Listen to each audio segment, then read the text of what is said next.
News 24। मैं हूं वंदना Jha. News 24 पर मनी मंथन का पहला राउंड शुरू हो चुका है। नीति आयोग के सीईओ अमिताभ कांत इस वक्त मंच पर हैं।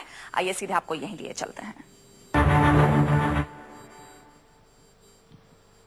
नमस्कार, न्यूज 24 की इस खास पेशकश मनी मंथन में आपका बहुत बहुत स्वागत है।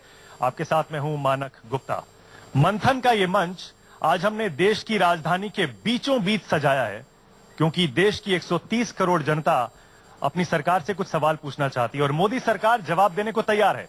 इसीलिए इस मंच पर आज दिन भर एक एक करके सरकार के अहम मंत्री आएंगे, हमारे आपके सवालों के जवाब देंगे।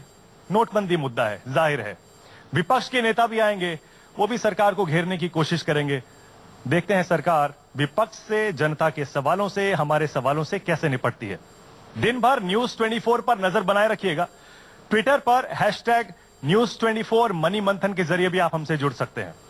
लेकिन इस पेशकश में पहला सेशन एक ऐसे शख्स के साथ जो कि मंत्री नहीं है, राजनेता नहीं है, लेकिन मोदी सरकार की इस मुहिम को, नोटबंदी को कामयाब बनाने का सबसे बड़ा जिम्मा इन्हीं के कंधों पर है।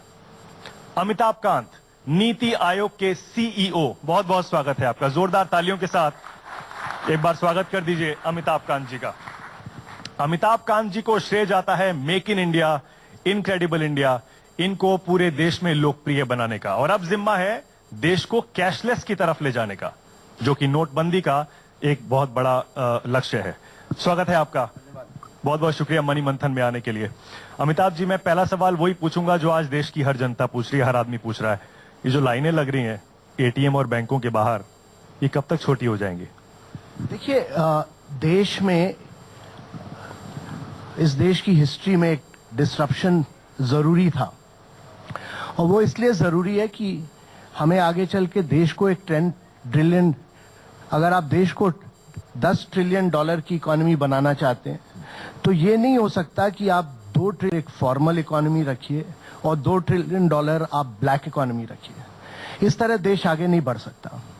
तो एक डिसरप्शन जरूरी था, और डिसरप्शन इसलिए जरूरी है क्योंकि इसको हमें डिजिटाइज करना जरूरी है। इनफॉर्मल इकोनॉमी को फॉर्मल इकोनॉमी में ले जाना जरूरी है।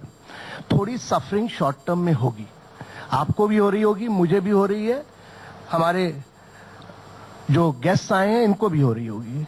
और मैं भी झारखंड गया था, मैंने देखा वहां की सफरिंग करीब करीब खत्म हो गई है। तो मेरे विचार से, पर अगर लॉन्ग टर्म में अगर आप चाहते हैं कि इस देश में तरक्की हो, इस देश में ब्लैक इकोनॉमी खत्म हो, ये देश एक $10 ट्रिलियन की इकोनॉमी बने, और अगर हम चाहते हैं कि जो हम प्रोग्रेस कर रहे हैं वो उसमें फाइनेंशियल इंक्लूजन हो, तो थोड़ी सफरिंग लॉन्ग टर्म गेन्स के लिए बहुत जरूरी है। बिल्कुल ठीक है। जितने भी सर्वेज आए हैं, जितने भी लोगों से हमने बात की, शुरुआती दिनों में सब कह रहे थे बहुत अच्छा कदम है, हम इसका स्वागत करते हैं और ये कड़वी दवा पीने को हम तैयार हैं।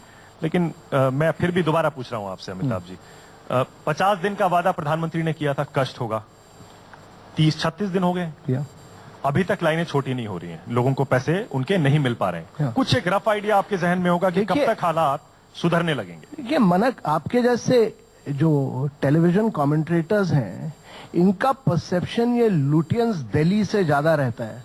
तो जरूरी है कि आप लोग बिहार जाइए, छत्तीसगढ़ जाइए, झारखंड जाइए, जहां मैं अभी होकर आया हूं, वहां तो लाइनें नहीं हैं, वहां तो लोगों को कैश मिल रहा है, वहां तो लोग खुश हैं, वहां तो ट्राइबल के बच्चे भी डिजिटल ट्रांजैक्शंस कर रहे हैं। तो इसलिए ये जो रियलिटी इंडिया की है वो लुटियंस दिल्ली की रियलिटी नहीं है। चलिए, वहां थोड़ी सी असहमति आपके हमारे बीच हो सकती है, क्योंकि हम पूरे देश की तस्वीरें लोगों को दिखाते हैं और उन राज्यों की भी दिखाते हैं। चलिए कोई बात नहीं, आपको लगता होगा शायद ऐसा। मेरे विचार से देखिए, जब डिमोनेटाइजेशन होता है तो ये एक बहुत बड़ा डिसरप्शन है। जब आप 86% कैश को विड्रॉ कर रहे हैं, पर उसके साथ साथ आपका लक्ष्य क्या है कि पूरा कैश वापस ना आए। पूरा अगर कैश वापस आ गया तो फिर वही ब्लैक इकोनॉमी वापस आ जाएगी। तो आप रीमोनेटाइज कर रहे हैं, इकोनॉमी को रीमोनेटाइज कर रहे हैं, कैलिब्रेटेड मैनर में कर रहे हैं, और आपका लक्ष्य ये नहीं है कि आप वही 16 लाख करोड़ जो कैश था वही पूरा का पूरा कैश वापस ले आइए। आपका लक्ष्य ये भी है कि लोग डिजिटल मूवमेंट की तरफ भी बढ़ें, क्योंकि आप फिर से पैरेलल इकोनॉमी अगर बनाना चाहते हैं तो जरूर करिए इसको, पर जरूरी है कि बहुत सारी संख्या, अभी केवल 5-6% लोग डिजिटल ट्रांजैक्शन करते थे, उनको हम बढ़ाकर करीब 25% पर ले जाएं, वो भी हमारा बहुत बड़ा एक लक्ष्य है। मैं इसी पे आ रहा था, क्योंकि आप देश को कैशलेस की तरफ ले जाना चाहते हैं। आपने खुद कहा ये बात कि आमतौर पर 15 साल लगने चाहिए हमारे देश को कैशलेस बनाने के लिए, लेकिन आप इसी टारगेट को 15 महीने में हासिल करना चाहते हैं। क्या वाकई ये पॉसिबल है? 15 साल का काम 15 दिन में हो सकता है? इंटरनेट कनेक्शंस आप देख लीजिए, बहुत लिमिटेड हैं। स्मार्टफोन्स कितने कम है देश के पास, नेटवर्क की इतनी प्रॉब्लम रहती है, पॉइंट ऑफ सेल कितने कम है इस देश में। तो मेरे विचार से ये 15 महीने में बिल्कुल हो सकता है, और उसका खास कारण ये है कि आप लोगों ने जो डिसरप्शन हुआ है हमारे देश में, इसके लिए एक बैकएंड तैयार हुआ।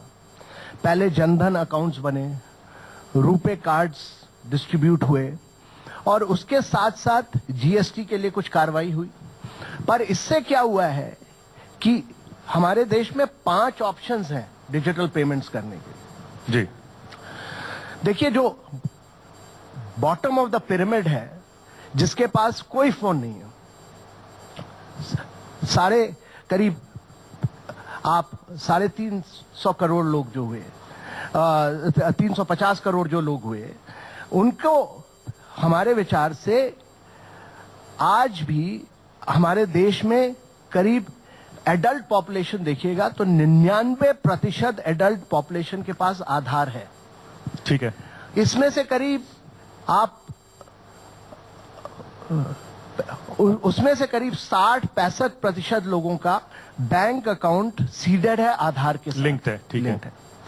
तो आधार को उपयोग करके आप बड़े सिंपल तरीके से आप अपना आधार नंबर दीजिए, अपना थंब इंप्रेशन लगाइए या आइरिस लगाइए, और उसके साथ सीधे आप अपना बैंक बताइए। बैंक अकाउंट में भी जाने की जरूरत नहीं है, बैंक बताइए, और बैंक से सीधे आप डेबिट क्रेडिट कर सकते हैं। तो ये तो जिनके पास कोई भी मोबाइल फोन नहीं है, जो जहां कनेक्टिविटी नहीं है और जहां स्मार्टफोन नहीं है, जीएसएम फोन है।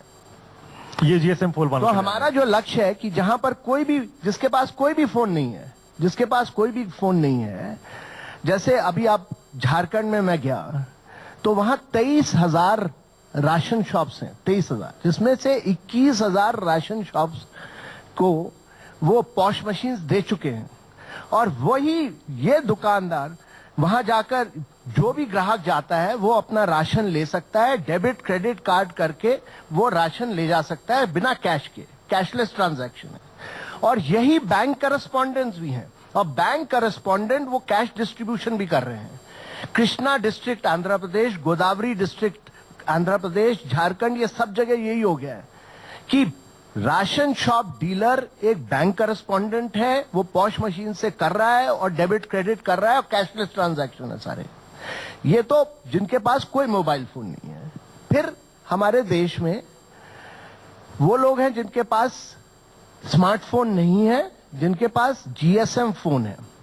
और जीएसएम फोन में बड़ा सिंपल तरीका है, आपको कुछ नहीं चाहिए, आप *99# करिए, यूएसएसडी जिसको कहते हैं, और ये चेतक घोड़े की तरह दौड़ता है।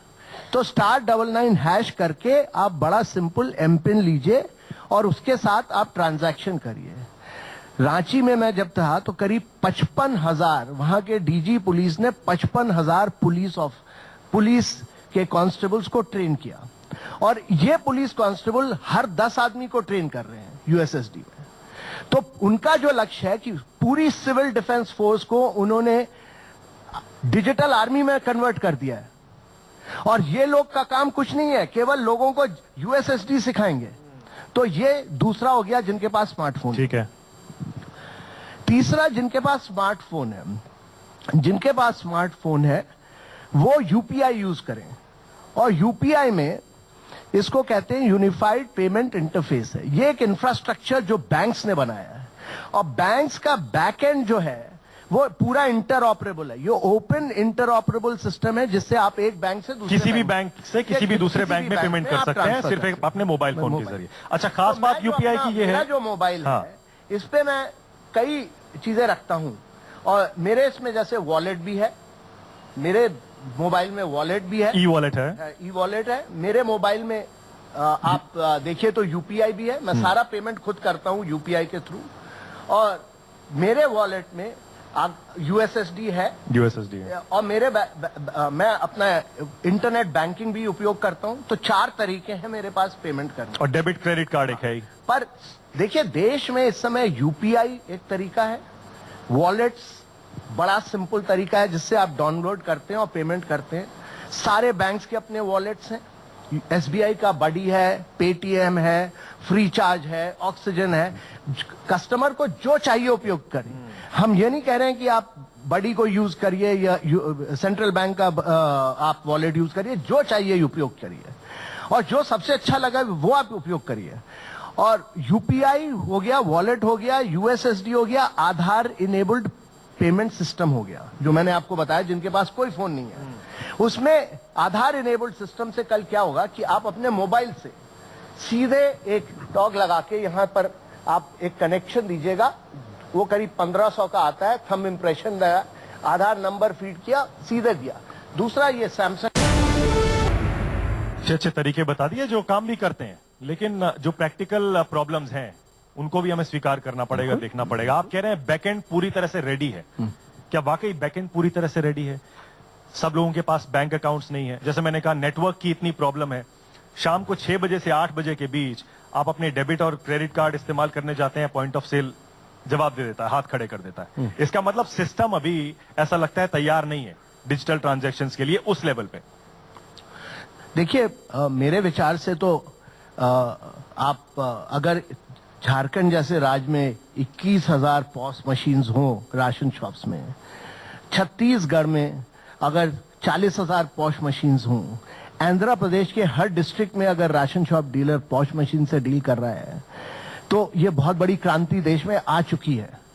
थोड़े टीदिंग ट्रबल्स होंगे जब आप 86% कैश को विड्रॉ करिएगा, जरूर होंगे।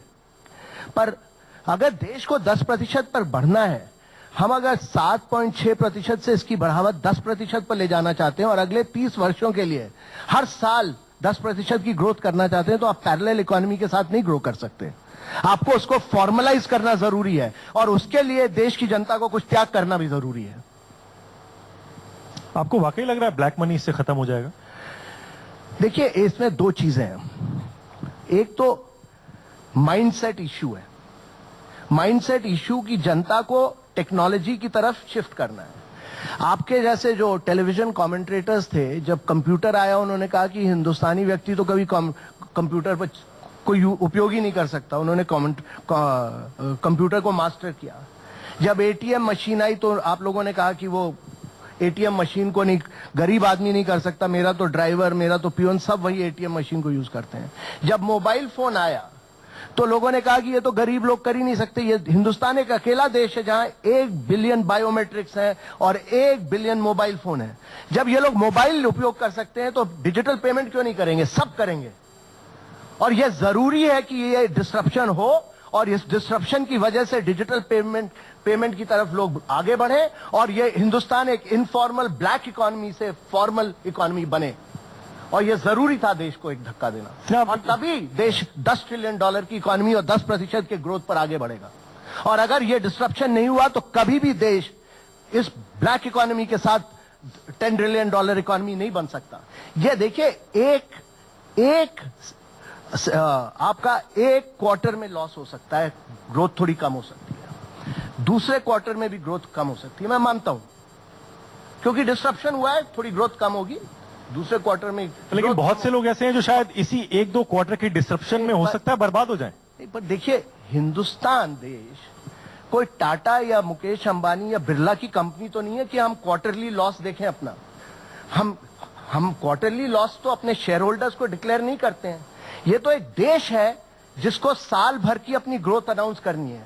अगर आपकी एक क्वार्टर में थोड़ी डिक्लाइन हुई और सेकंड क्वार्टर में थोड़ी डिक्लाइन हुई, थर्ड क्वार्टर फोर्थ क्वार्टर में जरूर ग्रोथ होगी। और जरूर ये लॉन्ग टर्म सोल्यूशन इसका यही है कि आप जो जितनी पैरेलल इकोनॉमी है उसको फॉर्मलाइज कीजिए। ये कैसे हो सकता है कि देश आगे बढ़े जिसमें कि केवल 1% लोग टैक्स दें और 99% लोग टैक्स ना दें, ये कैसा देश है? लोग ये कह रहे इसको तो बदलना हैं जी, जरूरी हाँ, है। लोग ये कह रहे हैं, लेकिन इन्हीं जो 2, 4, 5, 10% और जो लोग हैं जो टैक्स नहीं देते हैं, जिनको आप टैक्स नेट में लाने की कोशिश कर रहे हैं, आप उनको टैक्स नेट में लाने के लिए बाकी 90% को भी आपने लाइनों में खड़ा कर दिया है। नहीं, देखिए, ये लाइन कितने दिन, 10 दिन, 15 दिन, 1 महीना चलिए और लगेगी, पर हमें तो देश को अगले 30-40 वर्ष के लिए बनाना जरूरी है साहब। आप चलिए 40 दिन लाइन में खड़े हो जाइए। कहां 40 दिन और 40 वर्ष? आपको तो 40 वर्षों के लिए देश को 10% की ग्रोथ पर हर साल बढ़ाना जरूरी है, तभी कंपाउंडिंग रेट ऑफ ग्रोथ होगी, तब आप जाके चाइना के साथ कैच करिएगा। आप 40 दिन नहीं खड़े हो सकते लाइन में इसके लिए क्या? ठीक है, बिल्कुल ठीक है।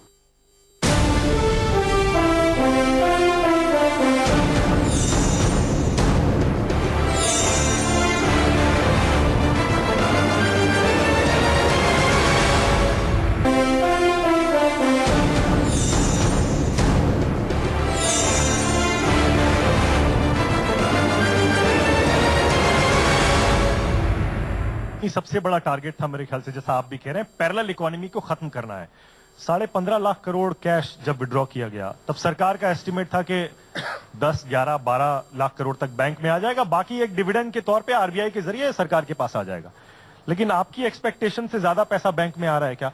और क्या ये एक सेटबैक नहीं है? नहीं, कोई सेटबैक नहीं है। आप लोग की एनालिसिस बिल्कुल गलत है, क्योंकि जब आपने सेकेंड डिक्लेरेशन स्कीम अनाउंस की तो आपका लक्ष्य क्या है? आपका लक्ष्य है कि सारा पैसा वापस आ जाए सिस्टम में। आपके पास ब्लैक पैसा भी होगा तो वो सिस्टम में वापस आ रहा है, वो ब्लैक पैसा व्हाइट में कन्वर्ट हो रहा है, और उसकी वजह से क्या हो रहा है कि हर पैसा वापस आएगा। पर जब पैसा वापस आएगा तो एक तो वो सिस्टम में आ रहा है, ब्लैक से व्हाइट में कन्वर्ट हो रहा है।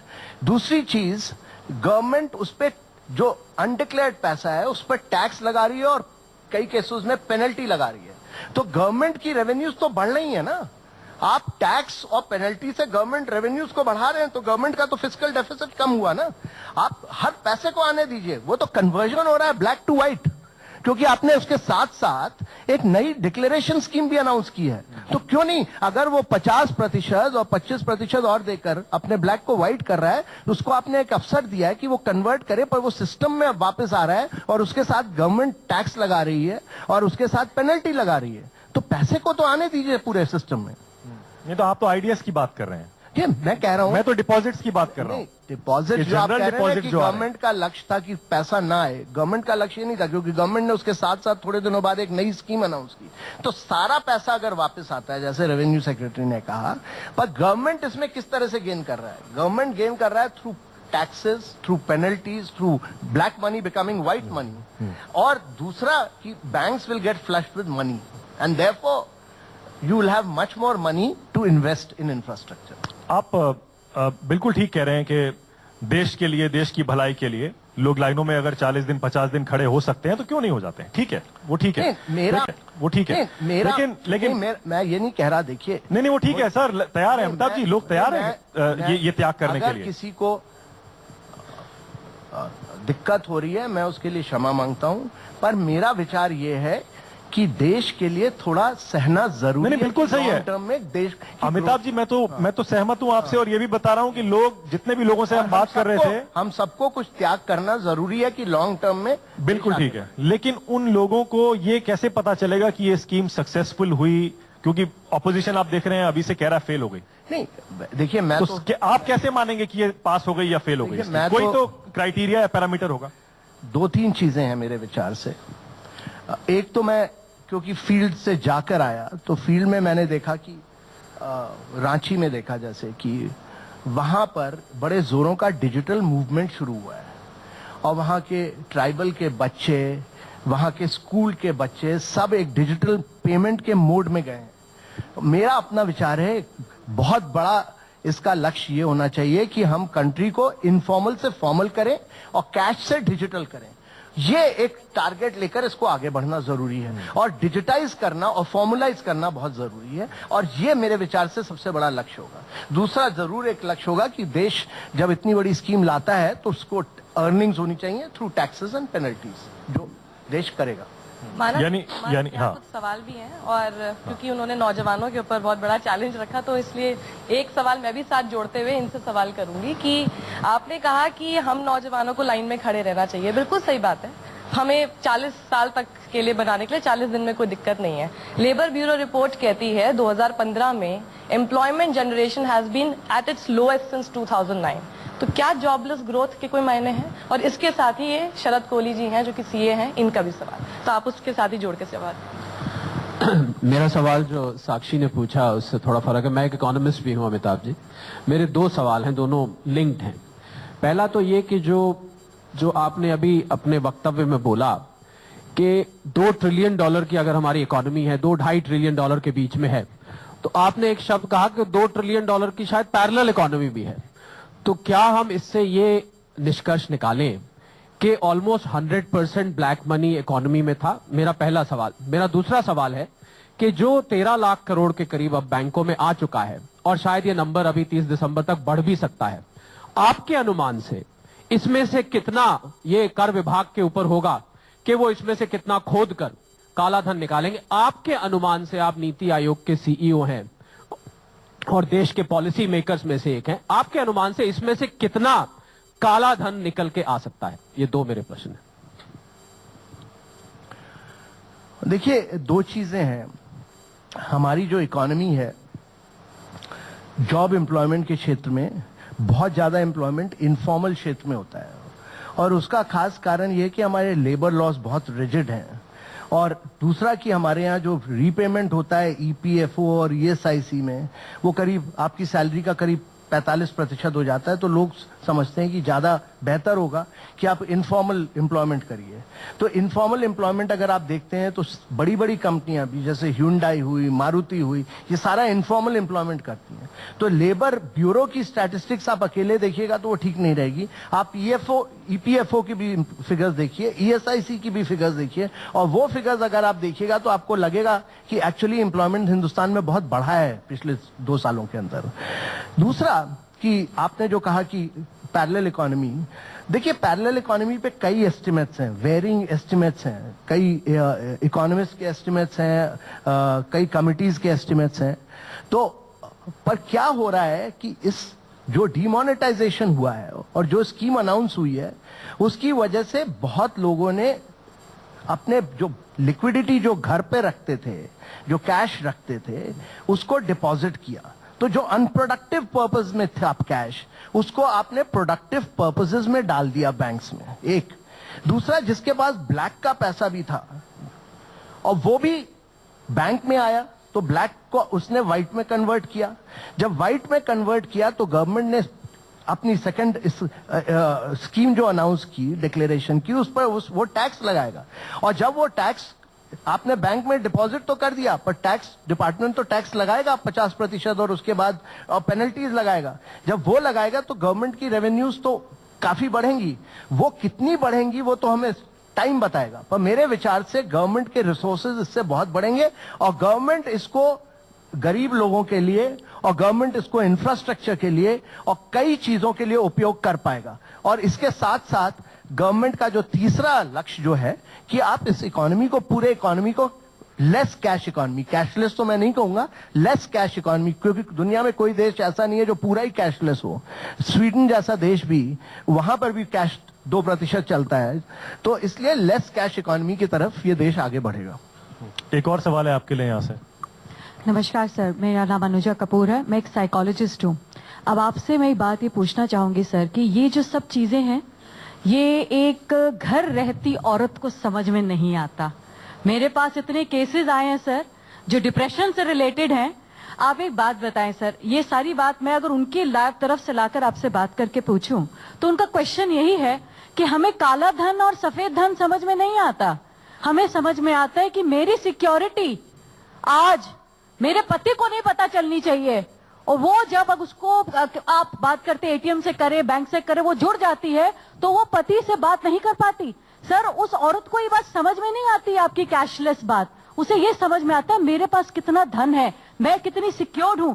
वो एक साइकोलॉजिकल इफेक्ट को सर आप चेंज कैसे करेंगे? देखिए ऐसा है कि मैंने पहले भी कहा कि ये माइंडसेट का एक इश्यू है। जब आप कैश से शिफ्ट कर रहे हैं, जो हम कहते हैं कि मेरा मोबाइल, मेरा बैंक, मेरा बटुआ, लोगों को जब आप टेक्नोलॉजी की तरफ ले जाते हैं तो माइंडसेट चेंज होना चाहिए। और माइंडसेट जब कंप्यूटर आया तब भी चेंज हुआ, जब मोबाइल आया तब भी चेंज हुआ, जब एटीएम आया तब भी चेंज हुआ, जब डेबिट क्रेडिट कार्ड आए तब भी चेंज हुआ, और जरूर चेंज होगा। अब आप साइकोलॉजी, कई जो लोग ब्लैक मार्केटिंग का, जिनके पास पैसा हो, ब्लैक मनी का पैसा हो, वो डिप्रेशन में चले जाएं तो, और उनको आपकी साइकोलॉजिस्ट की मदद चाहिए, तो उसमें मैं कुछ नहीं कर सकता। जरूर आप जरूर उनको मदद दीजिए। पर लोग जो हैं, अगर मैंने तो देखा कि ट्राइबल बच्चे, और जो अगर मेरा सर्वेंट भी आजकल पे वॉलेट से ट्रांजैक्शन कर सकता है तो हम सब कर सकते हैं। और ये बहुत ही, देखिए मैं तो सब चीज उपयोग करता हूं, तो मेरे विचार से ये बहुत ही सिंपल तरीके हैं, बहुत ही सिंपल तरीके हैं जो आप 2 मिनट में सीख सकते हैं। जैसे जीमेल आप अपना अकाउंट खोलते हैं, ईमेल का अकाउंट खोलते हैं, उसी तरह ये आपका ट्रांजैक्शंस होते हैं। मैं तो यही कह रहा हूं, आपको एक तरीका पसंद नहीं हो तो दूसरा तरीका उपयोग कीजिए, दूसरा नहीं तो तीसरा उपयोग करिए, नहीं तो चौथा उपयोग करिए, नहीं तो डेबिट कार्ड उपयोग करिए। तो तरह तरह के तरीके हैं और सारे तरीके आप उपयोग करिए। बिल्कुल। और 5 तरीके मैंने आपको बताए, और अब तो 6ठा तरीका आ गया है, वो है QR कोड्स, कि आप केवल उसकी फोटो को स्कैन करिए और स्कैन करके भेजिए, और QR कोड से आप उपयोग। मैं आपकी तरफ से जवाब दे देता हूँ। वो जॉइंट अकाउंट होगा हस्बैंड के साथ, उनको बोलिए अपना अलग अकाउंट खोल लें और उसके बाद हस्बैंड से छुपा के रख सकते हैं। उनका पैसा काला धन नहीं है, वो जी, बिल्कुल है नहीं है। लेडीज जिन्होंने पुराने टाइम से अपने पैसे हाँ, बिल्कुल नहीं है, बिल्कुल नहीं है। नहीं, कोई उसे काला धन नहीं कह रहा है, कोई काला धन नहीं कह रहा है। मैडम उसको डिपॉजिट करें ना, गवर्नमेंट ने तो टाइम दिया है 31 वो दिसंबर। प्रिवेसी की बात कर रही है, हस्बैंड से छुपा के रखती थी, हम हस्बैंड को बताना पड़ेगा। तो मैं कह रहा हूँ जॉइंट अकाउंट छोड़ दीजिए, सिंगल अकाउंट खोल लीजिए, हस्बैंड से छुपा के अपना कार्ड रखिए, आपका काम हो जाएगा।